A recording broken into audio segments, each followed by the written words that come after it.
Hello, tunaendelea na kipindi chetu cha wahusika wa Biblia.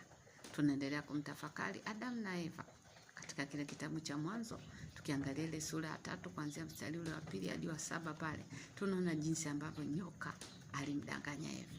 Yaani nyoka alimwendea Eva kwa maneno ya utapeli, maneno ya ulaghai, maneno matamu laini. Eva akaingia mkenge bwana. Kama ambavyo mara nyingi wanawake huingia mkenge kwa maneno mazuri, maneno malaini, maneno yaliyopangiliwa, maneno yaliyoshiba. Unasikiliza mpaka unayaamini, kumbe ni uongo. Kwa tunaona kwamba nyoka aliuza maneno, Eva akaingia mkenge, akaamini kama ni kweli Mungu hataki kuwapa yale matunda ya mti ule, kwa sababu si kwa kila matunda yule eti watafanana na Mungu.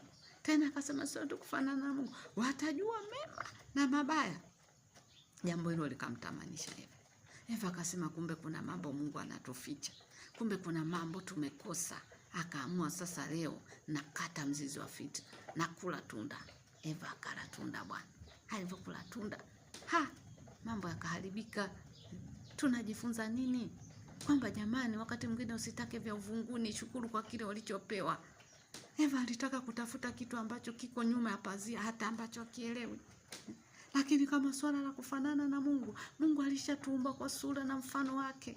Aliwaumba Adam na Eva kwa sura na mfano wake. Hata kama wakufanana na exact kimaumbile, maana hatujui Mungu ukoje, lakini tunaona tu kabisa ni kwamba Mungu aliwaweka katika klasi ya tofauti. Sisi tulikuwa tofauti na wanyama, ndege, wadudu. Alimuumba mwanadamu katika uwezo wa kutawala, uwezo wa kumiliki, uwezo wa kufanya maamuzi, uwezo wa kuumba. Alimweka duniani atawale. Alikuwa ndiye Mungu wa dunia. Lakini Eva akafikiri kuna kitu amekosa.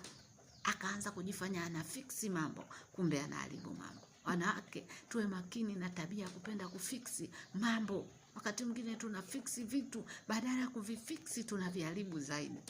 Kwa nini unatafuta cha uvunguni?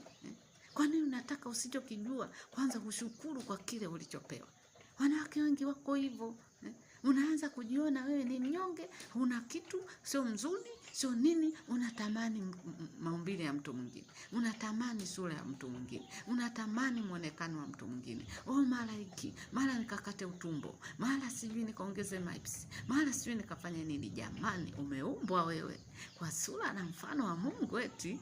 Acha kuhangaika na vitu ambavyo ni beyond na control. Shukuru Mungu kwa kile ulichonacho. Kipindi hiki ni kizuri, lakini muda ndio haututoshagi bwana. Kwa leo hebu tuishie hapa, lakini tutaendelea kudadavua jambo hili kwamba kwa nini unatafuta kitu ambacho tayari umepewa. Rizika na kile ulichonacho.